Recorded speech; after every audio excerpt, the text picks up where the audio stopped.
Hello, friends. This is Chaplain Danny Ray coming to you from the Bethany Hospice in Valdosta, Georgia.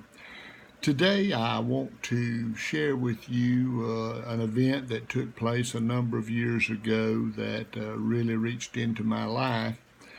You know, God allows us to do these wonderful things that we're able to do with chaplaincy with our hospice.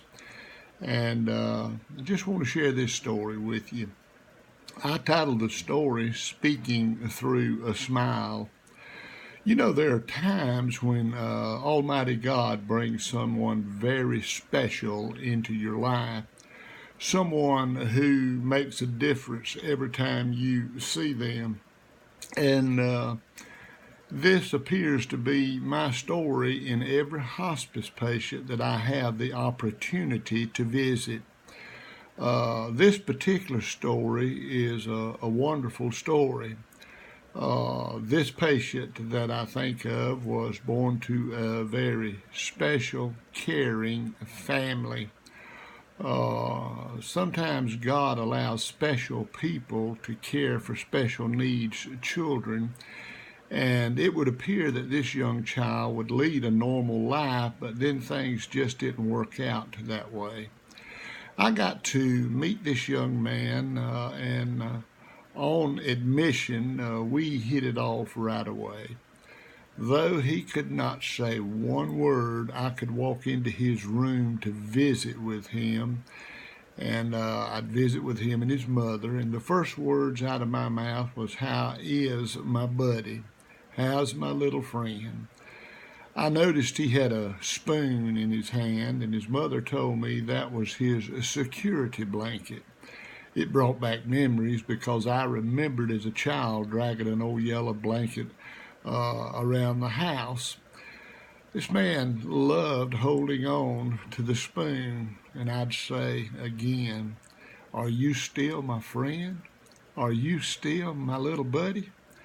And I noticed when I would ask him that he would always smile and laugh.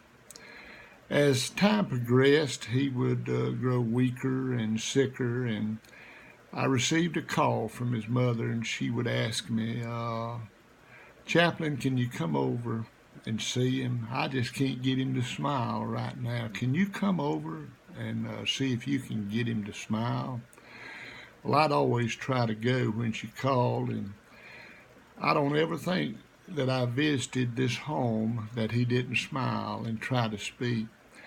Though he could not understand, or though we could not understand a word uh, he was trying to speak, we wondered in amazement what he was trying to say to us. Me and Mama would stand by his bedside and listen as he tried to speak, and I looked at her and I would ask her, "What do you think he's got in his mind? What do you think he's got on his mind? What do you think he's talking about?" I'd always pray with him and his mom, and he would lift his hand from time to time and utter sounds as if he was praying with me. This precious man lived his last days in a hospital bed. The day came when I realized that it wouldn't be long, and I received that call that he had passed away. Well, that was a very sad day for me. I remember sitting at my desk and weeping because he left us.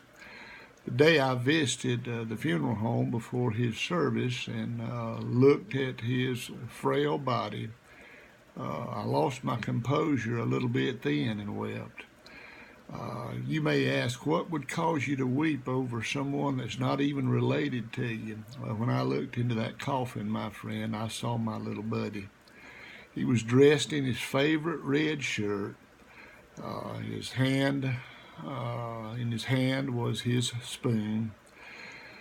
And I believe that if God has a musical band in heaven, I believe that we might be able to hear the sounds of trumpets and the sounds of harp, but I believe God's going to make a little room in his band for my little buddy to play the spoons in his heavenly band.